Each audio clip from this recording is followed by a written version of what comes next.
So I wanted to make a quick video about some of these other dynasties that I keep mentioning when I'm playing the UNCC dynasty. So might as well start off with. So this is, I used to have way more save files, and they were just random save files of a save point where it's like, oh, that's an interesting job. I might go back and take it. And I just never did. So I just left as is. But let's start with the first ever one I did, SMU. Yeah, thought it was gonna be Coastal Carolina. No, I don't know why. I just randomly started with SMU, and so here at SMU, I've done only 1 year here, and then this one was more so just like a test. So I went 13-1 here. I made it to the college football playoffs. I lost in the first round. I don't even remember who it was to. It might have been like Ohio State or something like that. And just could never get. I just couldn't. My receivers couldn't get open, and I just couldn't get the ball to them. And I ended up losing, I think, by like 14 or something like that. But not much change to the roster, but you can see some players that are there that are rated 60 because I fully didn't know what I was doing, didn't know what I was getting into. Got some transfers here at wide receiver. Definitely utilized the transfer portal to make my receiving core better, and it from just playing the 3 games, I was like, okay, it's definitely helped. It's really not going to be much of a change here. Just players,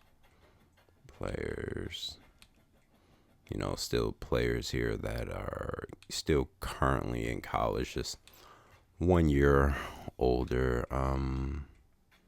The guy that I won the Heisman with, I guess he was a senior and he graduated, but it was a defensive end.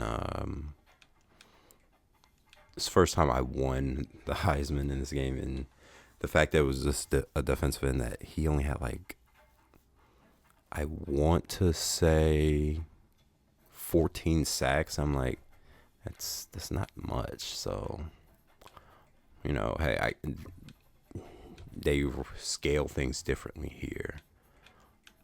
So there's not much change here. I know this wide receiver is definitely a transfer. Yeah, from Stanford. So yeah, as you can see, he already is on pace to have a way better year with me than he ever did at Stanford.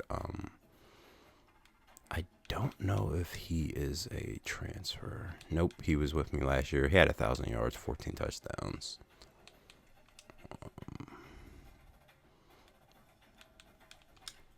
I feel like I definitely did go out. Yep, and Texas transfer. And he's definitely on pace to have more yards. So yeah, that's where this SMU one is at. Might as well take a look at the schedule.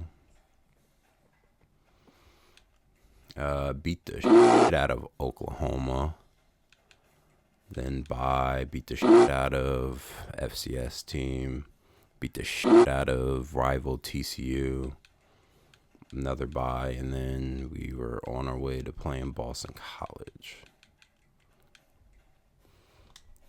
All right, let's move to the next one. Okay, and here we are at Coastal Carolina, the Coastal Carolina Chanticleers. So this one I tried to do the old traditional way of starting out as an offensive or defensive coordinator and then picking a new school from there. I can say that from this game, it definitely does need some work. because you still have the option to play both sides of the football, which you did in the old NCAA 14, but this one you have to turn that off rather than it just being already turned off for you. And then, of course, going through the dynasty mode, the lackadaisical coaching carousel this year is just it's horrendous in my personal opinion. But starting off at the coaching contracts, and I should have did looked at recruiting, but it was only a year in the future for SMU, so not that big of a deal. But all right, so this one, I started off the second year. So this is the year I was at Alabama. I won a national championship with them as the offensive coordinator. Then came here this year, and then we ended up losing, going 13-1, 17-0 because I ended up being, I can't remember what seed I was in the college football playoffs this year, but I ended up winning out all my games, going 17-0. That was pretty cool. And then lost the game. I lost to Arkansas State in my conference championship game, which was on my home field, so that kind of set me back a little bit in terms of a lot, building that home field advantage, the stadium pulse, just a lot of things. And then as you see, 16-0, 16-0, 16-0. Now we're currently 3-0 here.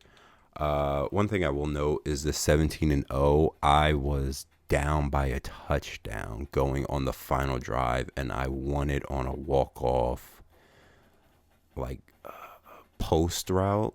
Not a post route. I can't remember the name of the route, but to my running back, who was my slot receiver, just got over the defense. Quarterback was able to place it perfectly, and that's why we won that national championship. And then you have these over here. I will say this one was definitely the one where I was like, I'm doing something wrong in recruiting, and I don't know or understand why things aren't working out for me, and I figured it out. But I did recruit some good quarterbacks. Anthony Lima, 5-star quarterback from Spokane, Washington, star dev. He was an interesting one because I think he had committed to Oregon, and I was like, all right, I just lost, the 5-star quarterback, the guy of my future, so it is what it is. I need to find a quarterback. And then I was looking at some guys going through some recruiting, and then I saw that his name popped up again, and I could re-recruit him. So I guess he just decommitted from Oregon and then decided to come here, and I've been putting up some crazy numbers with him. Yeah. Some unreal numbers with him. 94 touchdowns, 72, and now he has 14 with 2 interceptions. Ridiculous. Wild. And let's see, what have I done with this running back? He's just a 3-star impact player, but hasn't done much in his career with me. I definitely did have a way better running back that I was putting up numbers with, but he graduated and don't have those stats. And why is he not redshirted? Whatever. I haven't touched this franchise in forever. And why do I have 4 fullbacks on the team? Taking it definitely old school there. I know there's a franchise that I have where I have no fullbacks, and I have no thought or concern to ever go and recruit another fullback at that school, but they get recruited here. They definitely do get use. Has he scored a touchdown or even recorded yardage? Look at that. 1 carry for 4 yards and a touchdown. Look at me go. Wide receivers, they are nothing to be excited about. I definitely had better ones last year, but you know, I just couldn't figure out how to recruit in here, and I can definitely tell you what it is in a minute.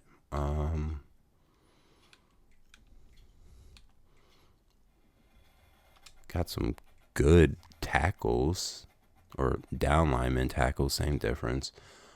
Pass protector, star, star dev, 5-star player. Daquan Murphy, St. Petersburg, Florida. Being in South Carolina, being able to bring up those Florida kids is great. Yeah, I definitely have some great offensive linemen here. And then I would have hoped to have better defensive linemen. And I know that was lacking. Oh, he's actually really good. Ralph Finley.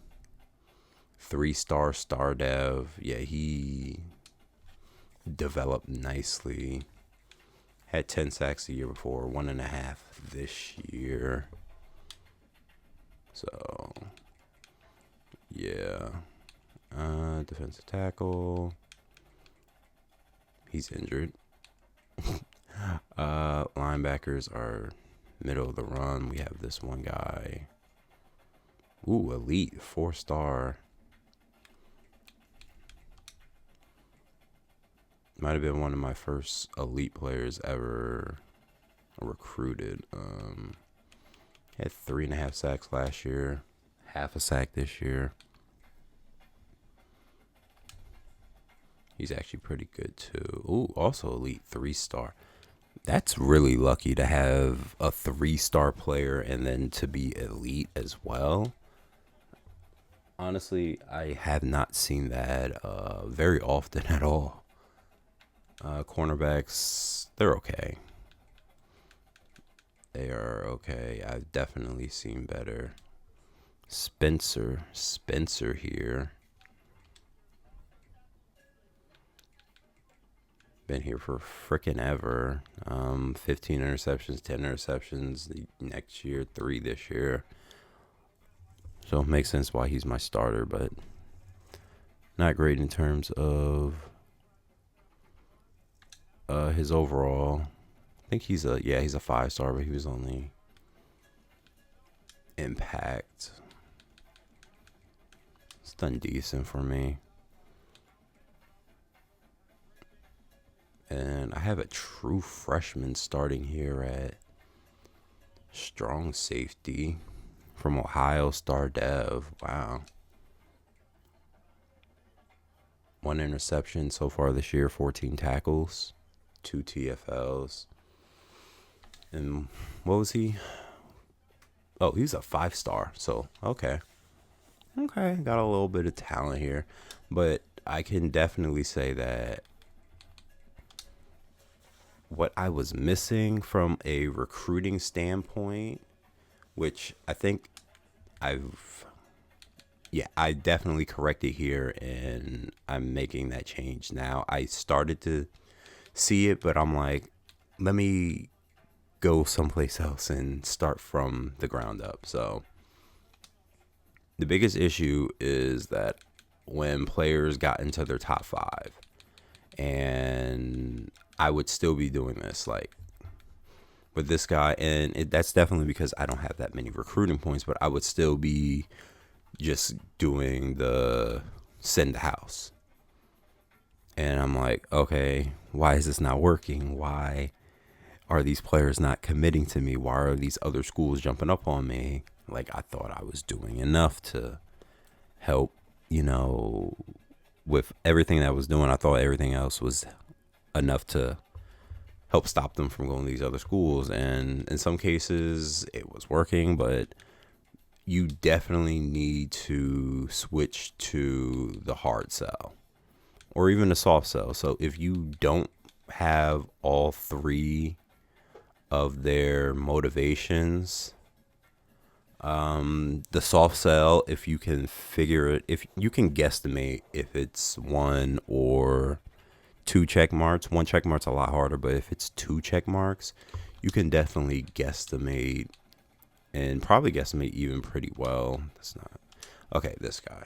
So we're gonna do that, and then we're gonna go and we're gonna hard sell. And so you know it's not this one because a red X pops up. Then you keep going, still not this one. Two red X's pop up. Okay, so right here, it would be workhorse. That's something that you want to keep in mind. And then another one is starter. So, you know, it's between those two. So in this situation, because I don't have enough red check marks nor red X's and green check marks, I don't know which one it is. In this case, I would soft sell. And I would hope to soft sell this one to him and hope that that's the one, because the other one was definitely, oh my god, can I just, okay, this one's definitely not as enticing because of the C athletic facilities that Coastal Carolina has, and there's nothing I can do about that C. So in this situation, I would do that soft sell and then, you know, go from there. I've also been having success with not doing recruiting visits.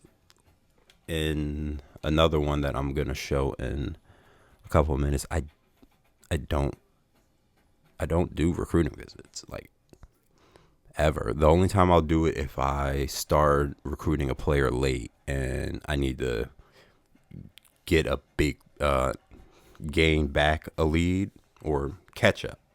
I couldn't think of the word catch up. I have to catch up with like a school or two. That's when I'll do my recruiting visits. But other than that, I don't waste time doing recruiting visits or points, I would say. Time, points, same difference in this concept, but I don't do them at all. But I see I did start to make the changes to doing this. I just was not doing it before, and it was hurting me because, whoops, always forgetting that it's all in the same tab. Because if you go here, the top classes, I would always end up in this area here. And the 6 to 10 range, if it's not great year, then 15 range.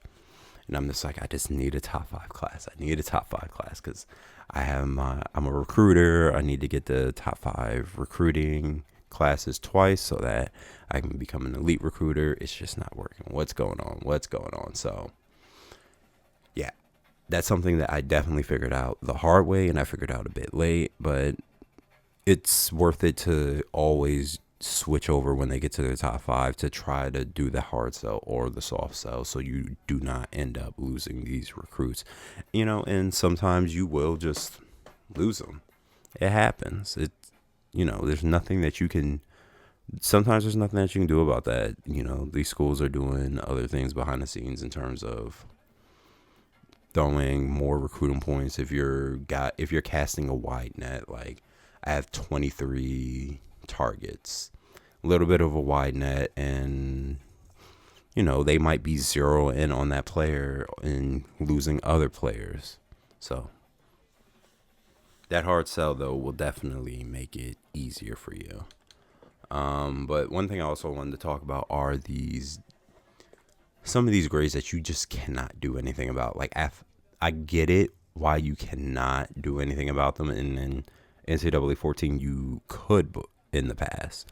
You could upgrade these with your on the field play, but nowadays you can't do that. So academic prestige can't be improved by, user actions. Campus lifestyle can't be improved by your user actions. And then, so your athletic facilities can go up. I thought you couldn't have it go up, but you can with your team's prestige. So that will be the stars under the school's name that you see on the screen, which I know in this one, it's been hard for me to get to that 6-star. That 5-star, because one thing that's so freaking frustrating, and I don't know if they changed it or whatever the case may be, but the freaking, where am I even going to? Am I going to edit coach? No. Why did I go to edit coach?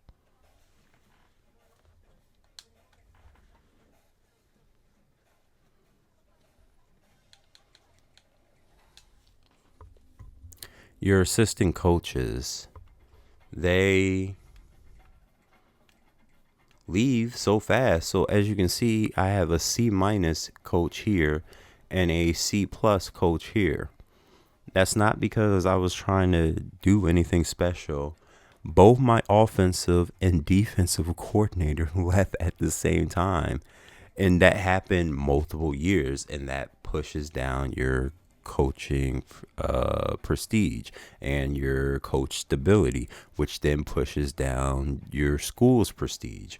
And it just kept happening every single year. I get them to an A+.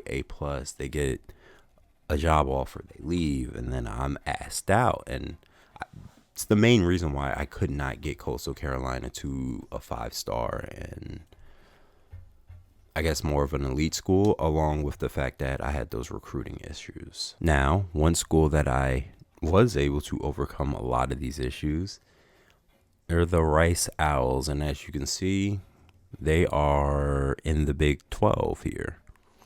I moved them from their little Podunk conference to the Big 12. And I think in the Coastal Carolina one, I moved them to the ACC, I want to say. I didn't even look at the team schedule, but I'm kind of just doing this, kind of making this video just randomly and as a heads up. But as you can see, we played at Ohio State and beat them. They're not a good school this year. As you can see, they're 3-3 and 0-2 in their conference. Beat the shit out of the Raging Cajuns. It's a freaking FCS team. Beat the shit out of them. We beat the shit out of UCF. We beat the shit out of TCU. And that's because I figured out the recruiting issue. And this one, I only had one head coach leave at a time. And then there were like a year or two where no head coach left. Assistant coach left. And I was able to fix a lot of things. So I have a lot of really good players on here. My quarterback, my best player on my team, he rated a 96, but you see a 98 because of the stat boost. He's not even the best quarterback. The quarterback I had last year, he was rated a 97. And he graduated, or no, matter of fact, he left early, if I'm not mistaken. He might have left early. And he's been this guy, Greg, he's been my quarterback for the last 2 years. So this should have been his first year starting, but then my other quarterback left early. So then he's been left to run the show. And obviously he's been doing an amazing job. 59 touchdowns, 11 interceptions on 66% completion. Yeah. So then once he leaves, it'll be this guy. I think Greg that is still Gibbs. Well, saw a little bit of Gibbs, but Greg is Stardev, 4-star from Louisville, Kentucky. You have Kevin Gibbs. He'll be my starter next year from Franklin, Michigan. 5-star Stardev. And something I haven't looked at with other quarterbacks is looking at their traits. He's an ideal decision maker, average sense of pressure, predictable player, quarterback style is balanced, personality is intense. That stuff really doesn't matter if you're playing the games, but it obviously does matter if you are simulating them. And as you can see, looking at Greg's abilities, he has Roll Dog Team Player, which interesting. I have looked at that in one instance. I don't have one where I can just look at that, but I remember in the last one I'll show, my quarterback, he was actually a higher rated running back, and he was a true quarterback. Like, his position was quarterback, not an athlete. So that's all. It's just weird, and I guess because I think he might have that team player ability as well. But as you can see, he has all silver. I wish that these would update faster. Your abilities would update faster, because I can see the extender, he needs 89 break sack. He currently has a 91, so that should have updated already. Sleight of hand should still be silver. Off platform is almost ready to be a gold, just one away. Pull down should be gold, and mobile deadeye still should be silver, but just one away. But then looking at Gibbs and his abilities, so his mental abilities, he has winning time and team player as well, that are gold, and then headstrong is silver.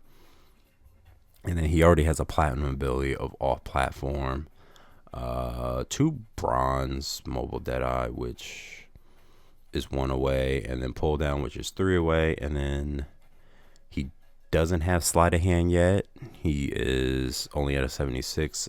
Play action, he needs 83. And then extender, he is 2 away. Extender is an extremely good ability. Extremely frustrating when you are playing against a player with extender, especially when it's platinum. But if you have a player that has it and you can get them to platinum, it is an amazing ability, just to be able to break tackles a lot of the time and get away from getting sacked. So in this one, I have 2 running backs that are rated a 93. And I believe Javier is the one that I start. He's a 5-star running back. I think I start him. He started last year. He might not be the starter this year. I might just be doing a 2 running back set in this one. Don't really remember. 4-star impact. Yeah, so it looks like Prince is the starter with Javier coming off the bench this year. Don't know why that is. Just I think that's just how I decided to play it. But this is the one that I may mention in one of my videos about how I was playing against, what was it, Arizona State, and I was blowing them out, and I just had my starting running back in. This is before mass subs, and he tore his Achilles and he's out for the rest of the year. He ended up still getting drafted first overall. I'm not first overall, in the first round. But he was a running back on this team. It was just last year. Funny enough, still got fullbacks on this team. I don't even think this guy's actually a fullback. He might be. Yeah, there's no 4-star fullbacks. He was a running back where I'm like, well, you're never going to start for me, so I might as well just put you at fullback, because I don't feel like recruiting a fullback this year. Looking at my wide receivers, definitely had better wide receivers before, but they're not bad. I definitely go for faster receivers because I can burn people. Oh yeah, he's a transfer, so didn't even like recruit him when he first came out. He should be a player I recruited. Yes, he is. Again, had way better wide receivers back then. 4-star elite dev player from Detroit, Michigan. Yeah, this is a down year for me here at receiver, but I still have some fast ones. 93 speed, reason why I went after him, and because he has that takeoff ability. Let's just look at that real quick.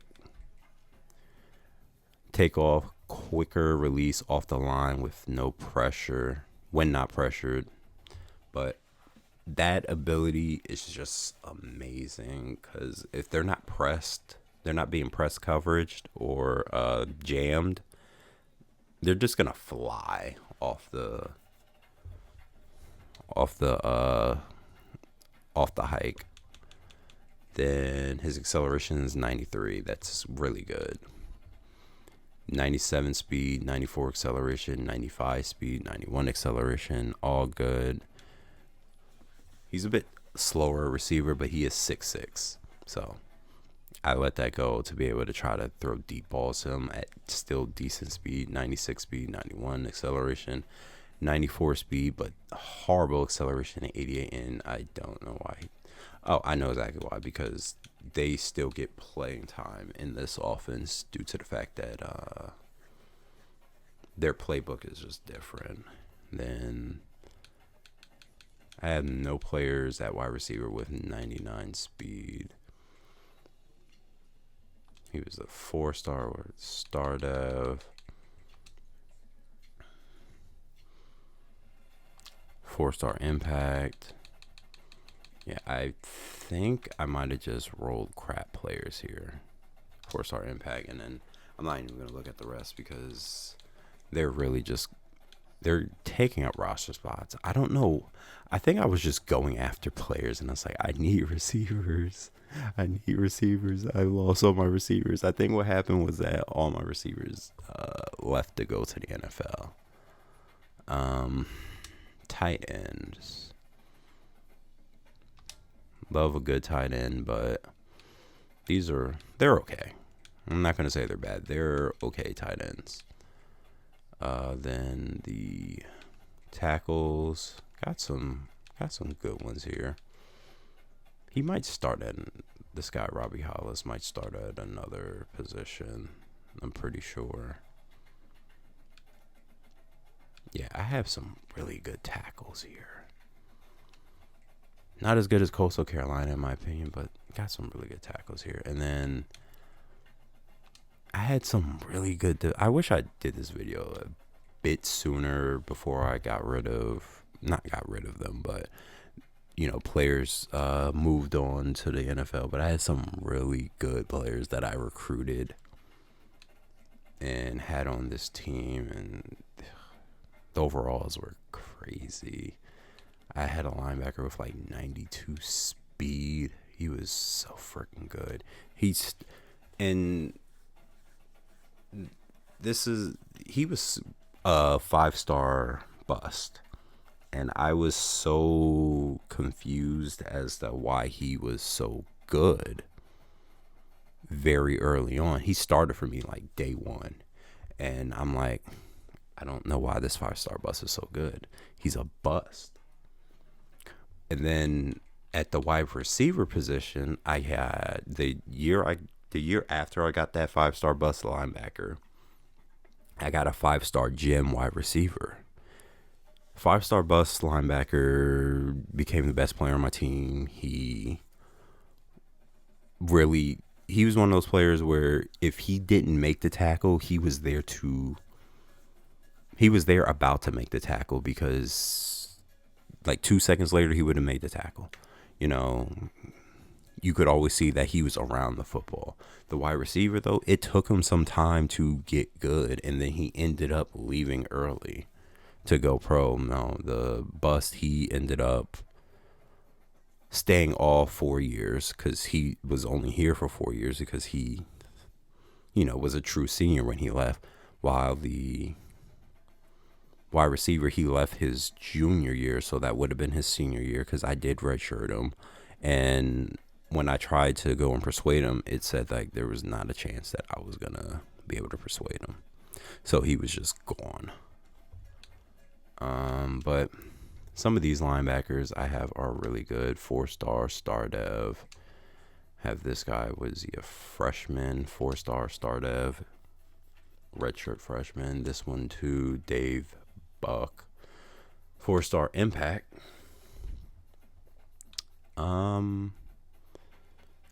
Julius Washington. I think he was a 4-star. No, he was a 5-star, just the impact though. Deacon Morrow, 4-star. Yeah, some decent linebackers here. Juan Perryman. Love to see that. And got a player from Hawaii here. 4-star elite. Look at that. All right, and then cornerbacks. These cornerbacks are definitely not great, but they are fast. And they're not great comparative to what I had at cornerback. Like, I think it was 2 years ago in here where I had some elite cornerbacks, and I was just like, these, like, you can't throw against me. You can't run against me because my defensive line was amazing. And then I was just doing what I wanted at, on the offensive end because they were just so freaking good. Star dev here, 5-star, so some really talented players here. One thing I don't understand, he's a 4-star star dev, is you see his deal breaker, it says playing time, and it's read as if, he's going to transfer, but that always pops up when it's a senior and they're my starter, and I'm just like, you can't transfer because this is your last year. That's number one. Number two, you're the starter, so why is this popping up? I just don't understand.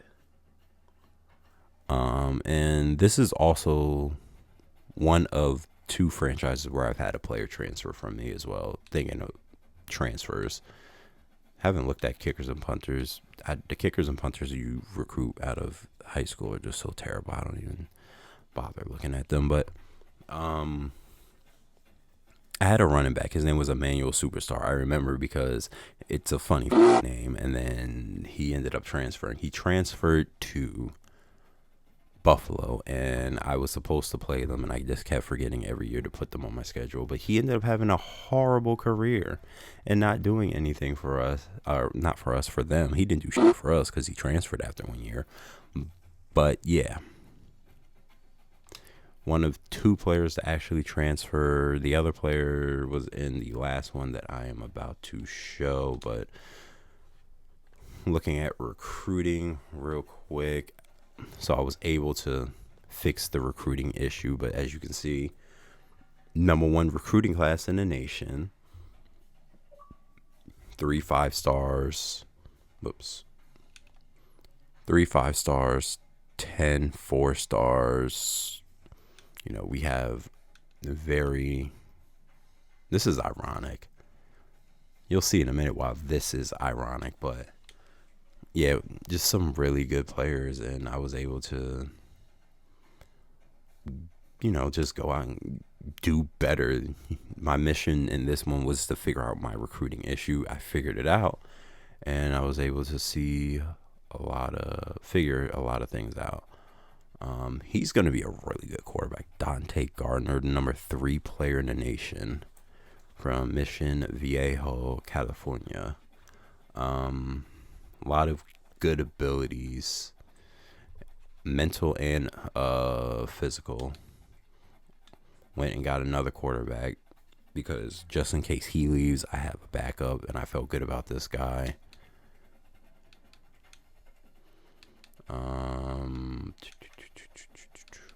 Then I have some other good players I got on this board ready to commit or have already committed. Oh, he's going to be a beast for me. Freaking Jim. Oh my gosh. Yeah. So yeah. Now to the last one. And if you've been paying attention, you know why I said it was ironic. I did one with Miami. You know, growing up watching the early 2000s University of Miami's team, I wanted to bring back the U. And I fully did that. So coaching contracts started obviously in 2024. Lost 2 games. First game, I lost on the road to Louisville. I don't know what was going on that game. I don't know what I was doing. I just couldn't do anything good. And then I lost in the national championship game against Ohio State. Just driving down the field to try to win it with like a minute or two left on the clock, and I threw up interception with Cam Ward, and that was all she wrote. Next year, though, I was able to win the national championship with a transfer quarterback because I didn't have any good quarterbacks yet at that time. And this one, same thing with the 2024 year. I was driving down the field to try to, matter of fact, it was even worse. I think this one, it was the very first play of the drive to try to win the game, and I threw an interception. I was like, fuck me, man. But that was always turning around on 2027 and 2028. And then 2029, we are currently 9-0. And we look at my schedule. I am beating the living shit out of teams. Auburn at home, they were ranked when we played them. They're still ranked. 63-7, 73-7, 61-10, 58-14, 64-3, 56-21, 59-6, 52-13. And it's funny because that first year when I took this over, and then the subsequent 2 years after with the random transfer quarterbacks that I got, don't remember their names, but I did struggle in games. Like, games were definitely closer. I would win by like 2, win by like 1. They wouldn't be a 87-0 fucking shellacking that you give Cal. I would be in very close games. I would be struggling my ass off. I'll be throwing so many interceptions. I'm happy I'm not there anymore. But looking at the roster, so best player is this running back, Titus Kozar. And it's on me because I'm going to look at his stats and they're not going to be great because my offensive line is not good in this one. I don't know what it is. They just hate me. And it's not even that I couldn't get good offensive linemen. It's just the offensive linemen that I've gotten haven't turned out to be good. And I'll show a bit more of that, but he's been here for 5 years. He's a redshirt senior. His first year is not popping up because obviously he didn't do anything, but you know, his rushing has been, he's done a lot. You know, this year he just got on the field and just did a little bit here, a little bit there. This one, I put him in like in the second half as the starter. Because I'm like, I feel like he's a better running back than the guy that I had there at the time. And then this one, I let that other guy start, and it started off good and then started to taper off bad. And then this one, he's just the starter and he's doing okay, but this is not bad rushing numbers throughout your career to go along with some okay receiving numbers. He really would just get the ball on like the jet sweeps, but it's not bad. And this isn't the guy that he's been sharing a lot of load with throughout his career. Look at that, 4-star elite. Love to see it. But this year he definitely is. You know, he would get on the field in blowouts. So blowout victory yardage, blowout victory yardage. This year, he's getting like, okay, Kozar's tired. Let's get Basil in, and he's actually been producing a lot better. Don't know why that is, but it is what it is. So this is where I have some of the issues with college football 25. And you see this quarterback, Alexander Vilma. He has some good abilities, some good physical and mental. You click on him, he's a 5-star from Texas and an elite dev quarterback. But he's only rated an 86. And it's not like I haven't put up numbers with him. I haven't put up like them stupid numbers that I did with Greg, but almost 5,000 yards, 57 touchdowns, 15 interceptions, 77% completion percentage. 74% completion percentage. I'm putting up good numbers. And then you look at rushing. He had 16 rushing touchdowns last year. So I would have thought that he would have made a huge jump. But he didn't. He's just an okay quarterback. And I would think a 5-star elite dev quarterback would be better than just okay. Speaking of elite dev quarterbacks, I have a backup who's an elite dev quarterback. And he probably could have been better. But I was going all in with my 5-star. He's only 4-star. I was like, let me go with the 5-star. And I actually forced him to transfer. And he put up numbers at Arizona State. 3,799 yards, 29 touchdowns, 12 interceptions, 56% completion percentage. He put up numbers. But they sucked. Because they just weren't a good team. And one of his deal breakers is championship contender. And he got on the transfer portal. And I fully went back for him because I'm like, I don't know if he's going to be good enough. And he's just, as you can see, 86 overall, 85 overall, just barely good. Just barely better, I mean. So I don't fully understand how this dev system works because I feel like it's so random. And I'm going to show you in a couple minutes why I feel like it's so random. So then I showed you my running backs. I went and I got a transfer running back because I was like, why not? Didn't need him. Don't need him. But I thought that I might have needed him. And he's had 1 carry for 12 yards. But he went to Alabama and just not doing great. What's his deal breaker? Pro potential. I guess Alabama is not doing great. And I feel like in most dynasties, they don't do great unless you pick them, which is hilarious because that's very much against the grain on how things going. Like, as we speak, I have Alabama on the TV right now playing Georgia, and I haven't paid attention much, but last I saw it was 30-7. So, yeah. But next year it's going to be this guy, Jeremy Warrior, 4-star dev, getting the start for me. He's had 14 carries for 125 yards and a touchdown, and he's also doing kickoff and returns. He's had 8 kickoffs return for 123 yards, and he has 35 punch return for 307 yards.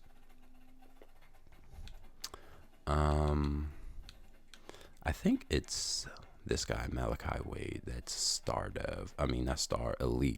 elite dev, 5-star player. So I think that he will be great for me once it's his time to shine, which I don't know. His time to shine might be next year.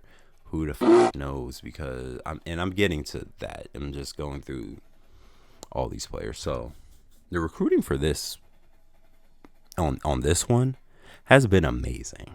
It has been amazing. And you have 1, 2, 3, 4. You have these 4 players here. I'm going to skip him for right now, but I'm going to show you these 4 players. And there was a 5th one, but he was just a normal dev player, and he was at the bottom of my depth chart of players that I could force to transfer, so I just got rid of him. But 5-star elite dev talent wide receiver.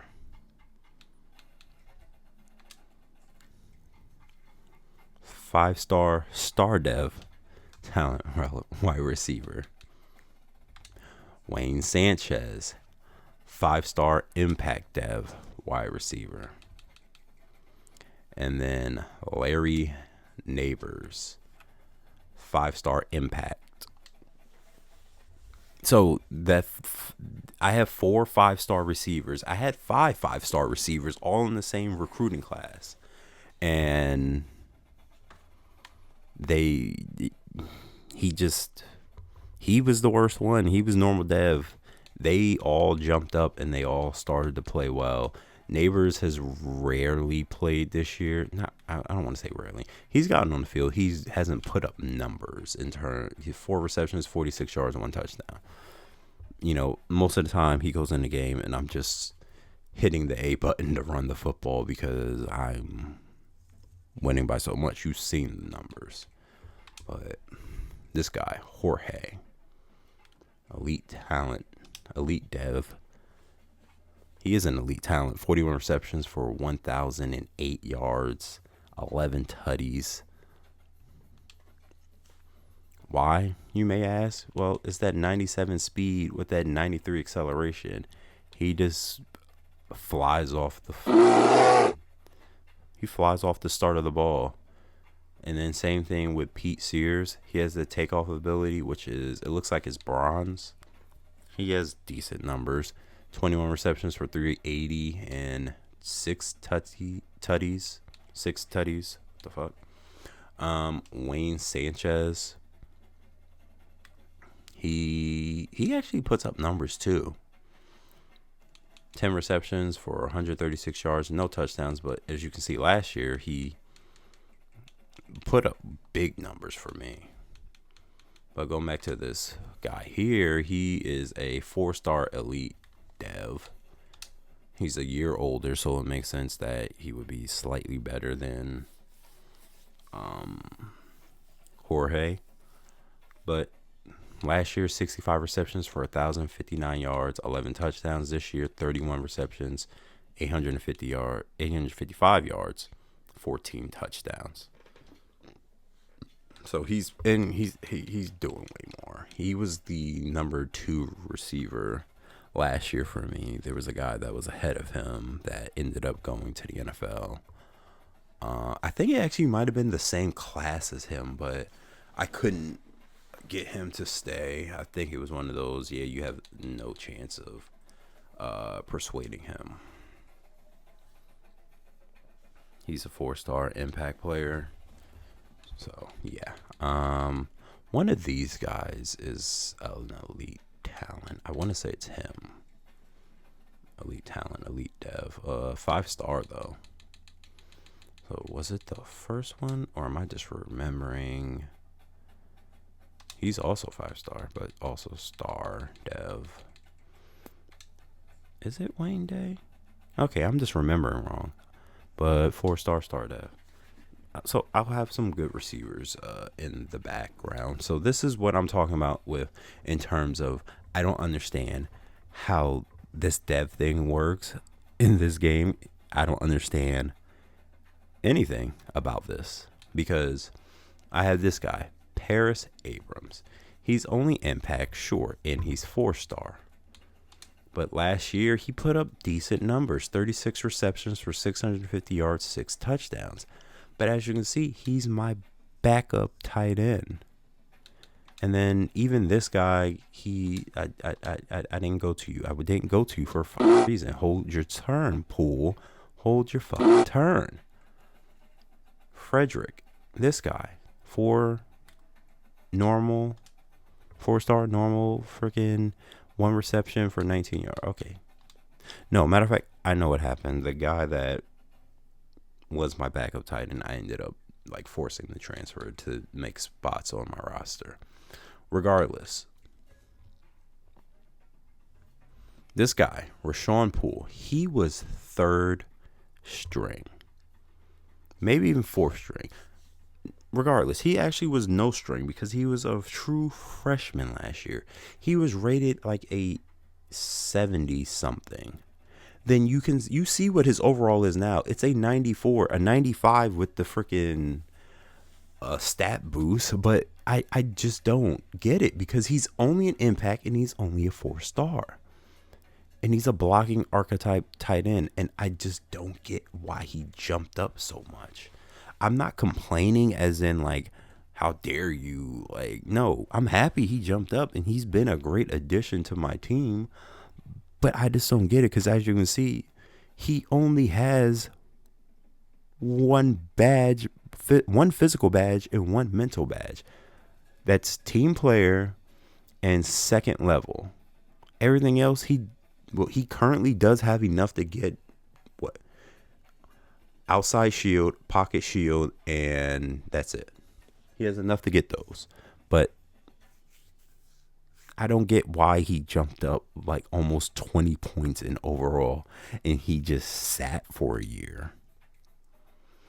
You know, and it sucks because I would love to be abusing the fact that he's a 94 overall player more, but I just can't because I'm doing what I can with him. 23 receptions for 314 yards, 4 touchdowns. I'm doing what I can with him because he's so slow, because he's a blocking tight end. 70 speed versus 84 here, 86 here, and 84 here. And he has bad acceleration at 80. So a lot of times what happens is that I'll put him on a route where he'll beat his player, he'll beat his man, but then they end up catching up to him. So if I am going through my progressions and I see him late, he's not catching the ball because he's too slow. And so unfortunate. So unfortunate. I wish I could abuse him more, but I just can't. All right, going to my offensive linemen that they piss me off. They piss me off. So we have this guy, Frederick Rosboom. I think that's how you say it. I actually, now that I'm here, I'm going to check his traits.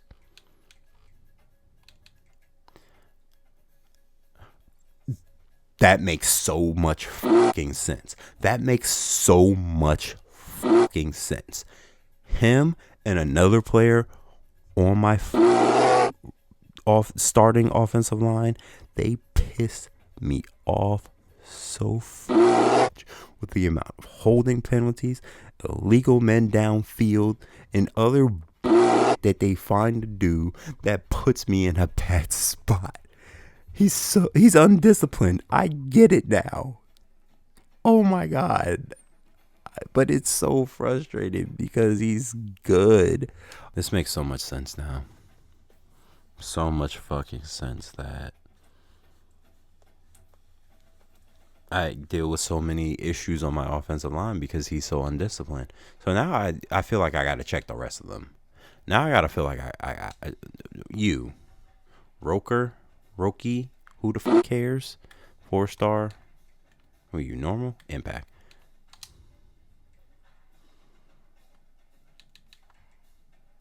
Oh my God. You don't have as many issues, but Jesus Christ. My center position was a position for a long time that I struggled. Like the guy that I had at center, I would watch replays and the guy would just run by him. So I made a switch, and I don't know why that happens. They need to fix that, regardless. Okay, balanced. That's not terrible.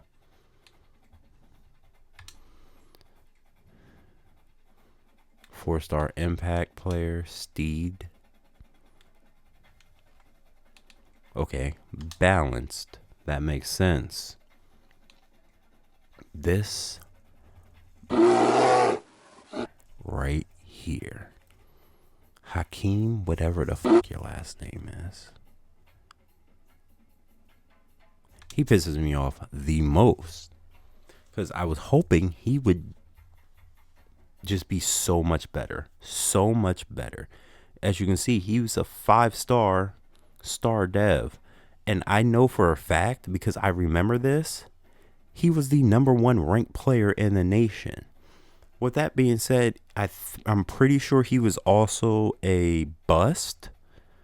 But regardless, you ended up still being a star dev. So I'm like, oh, he's going to be so good for me. He's gonna make my offensive line so much better. He is such a pain in my ass. 284, Jesus Christ. And that is genuinely surprising. That I thought he was going to be undisciplined, because he is the other player that gets so many holding penalties, so many, like anytime, I can't remember if it was him or if it was Frederick or Franklin or whatever that guy's name is, the other guy on my offensive line. Fucking Frederick. I, I I remember one time I literally dropped back. I threw the ball. My receiver broke a tackle and then was getting tackled, and a penalty flag came. I'm like, what on God's good green earth could this penalty be? It was holding. My offensive lineman was holding, and it was Frederick. And I'm just like, you were holding while my player was getting tackled to the ground. You were holding for no reason. This is the most frustrating offensive line I've dealt with, if you cannot tell. I'm experiencing real pain here. Anyways, we have Leon Wood, who he's been really good for me. He's a 5-star dev player from Indiana. 17 and a half sacks this year. He barely played last year due to the fact that I had way better defensive linemen on the field at that time. But yeah, he is putting up numbers as a sophomore. Real numbers, and I'm happy about that. Just to give an update, Alabama is winning 30-15 right now. Update on that. Anyways, Manuel Gortez, 4-star impact player. He's rated a 90 or an 89. And as you can see, he just, now granted, these 2 years, he barely got on the field because I had amazing defensive linemen. And they were just putting up numbers. This year, he's on the field more, but just, he fades into the background.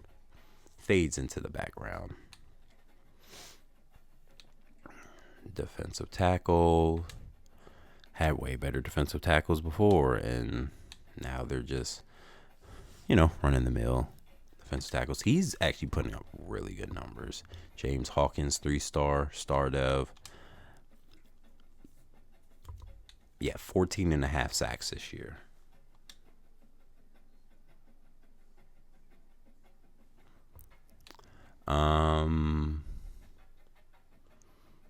He is a transfer from, ironically enough, Alabama. 4-star star dev linebacker. He's putting up 8.5 sacks this year, 32 tackles. He's playing my edge right now, if I'm not mistaken. He's playing off the edge for me. But is what it is. Ben Keys. Did I hit the B button? Yes, I did. Ben Keys. He's been putting up numbers for me this year. He 3-star dev. He hasn't really played much. Sparingly. But this year, he's putting up good numbers. 3 sacks, an interception. good numbers, and I think he might have. Nope, he didn't. But I mean, he's doing a lot better for me. So hopefully he can end up getting drafted. Tucker Cantwell from Jersey City, New Jersey. And I definitely missed that another player was from Union City, New Jersey. Just never been to Union City, been in Jersey City before. Anyways, he's putting up numbers, 2 picks this year. And I think he took one to the crib. Yes, he did. Yes, he did. Only half a sack this year, but way more tackles than ever before. He is doing his damnness. And then you have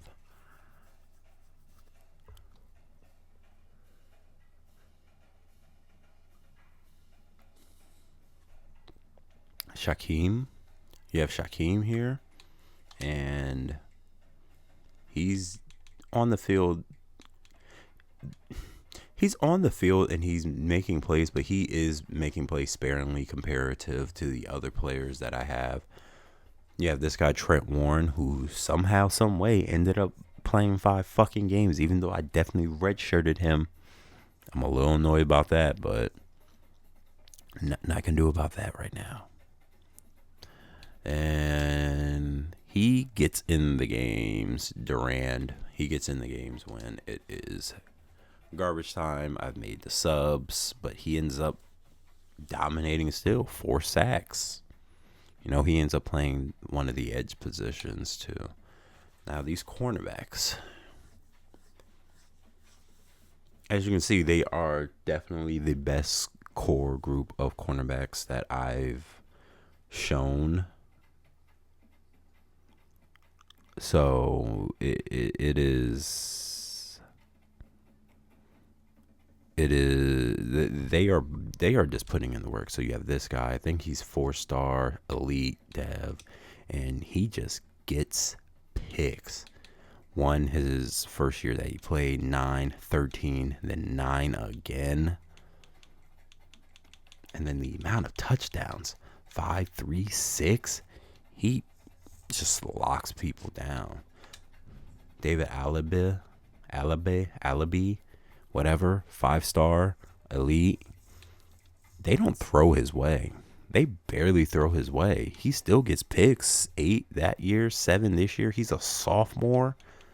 200 interception yards. That's crazy. He has 1 touchdown per year. He's putting in that work. But they barely throw his way.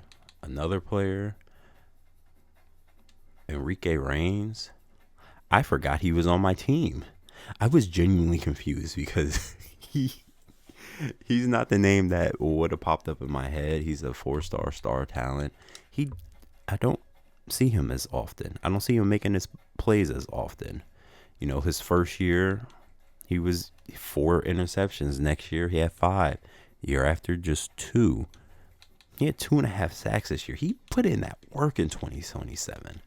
But then you get here and he just faltered a bit.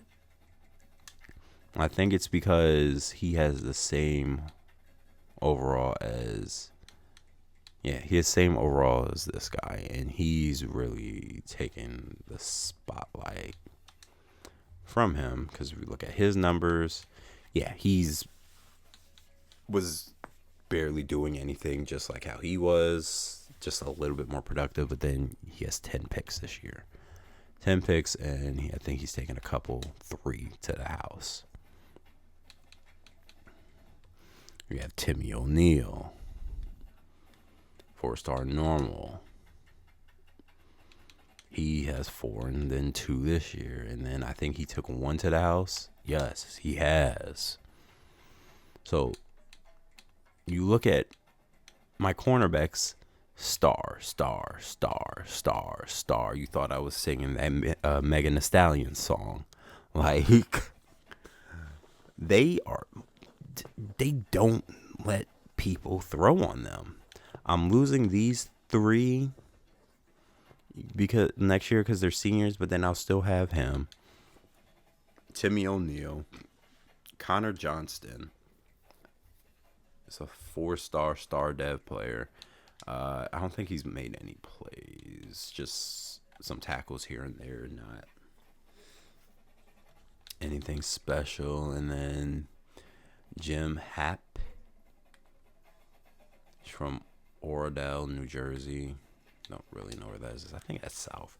Anyways, he has no recordable stats this year. None. And then you have the safety positions. Again, thought he would be better. He's a 4-star elite dev player.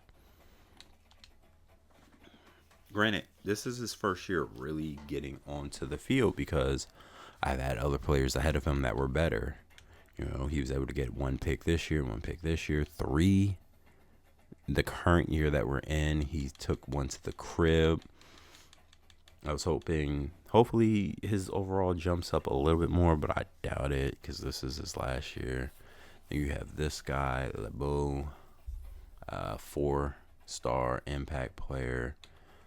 I don't think he's done much. Yeah, he hasn't done much. He doesn't get on the field often.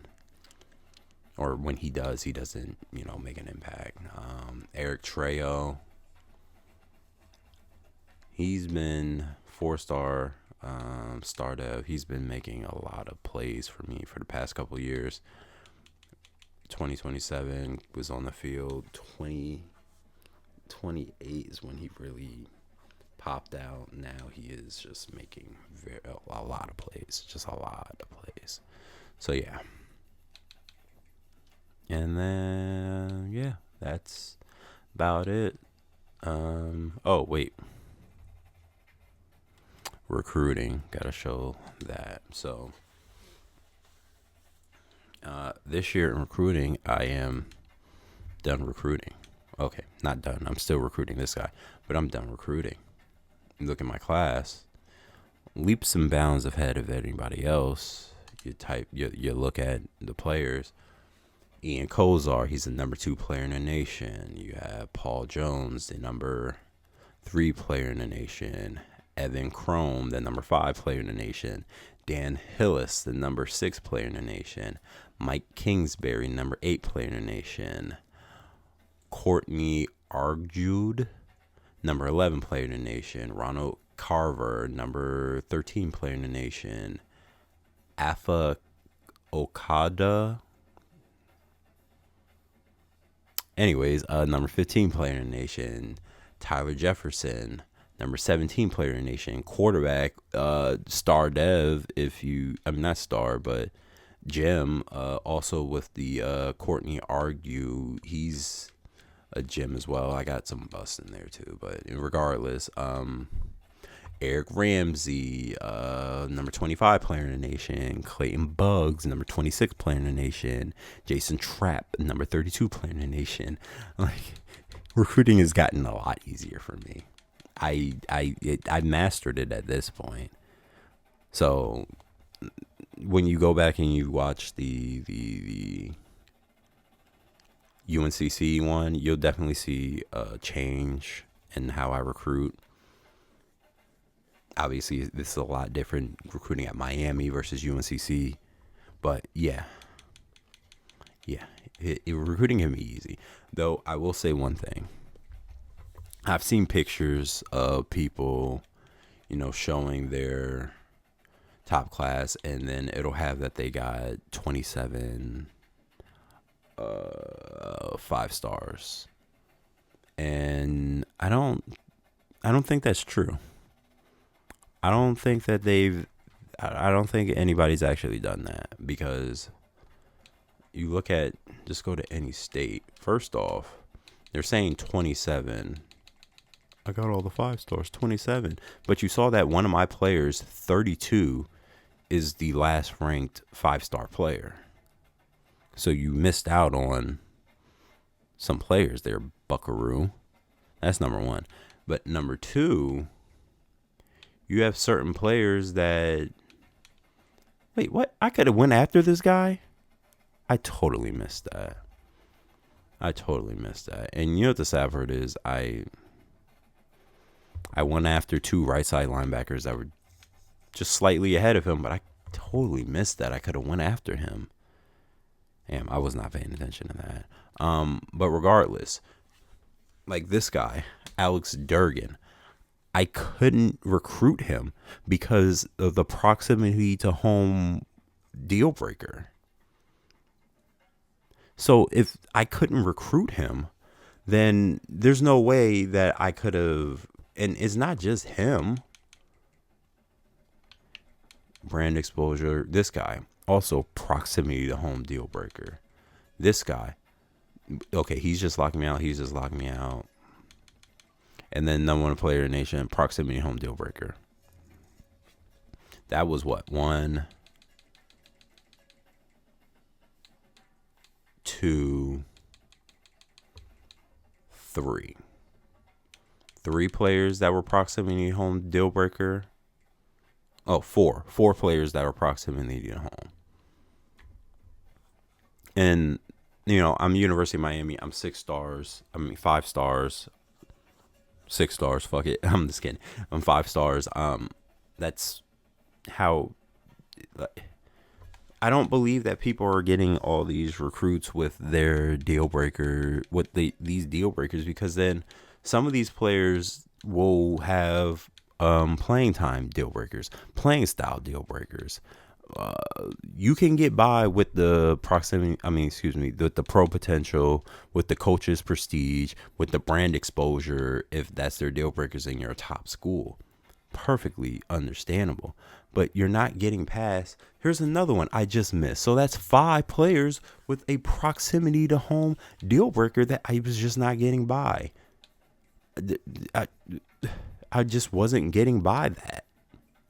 You know, so I don't believe that people are actually doing that. I think that some of those photos are doctored. And if they are real, then they are real, and I'm wrong. And I'm fine with being wrong, but I'm calling. But that's all I got. Thank you for watching. Make sure you like, comment, and subscribe. Let me know what you thought about a video like this. It's a bit different from an actual playthrough, but I wanted to show all these different dynasties that I was doing because I just kept mentioning them over and over and over again. So I will catch you in the next one. Much love. Peace.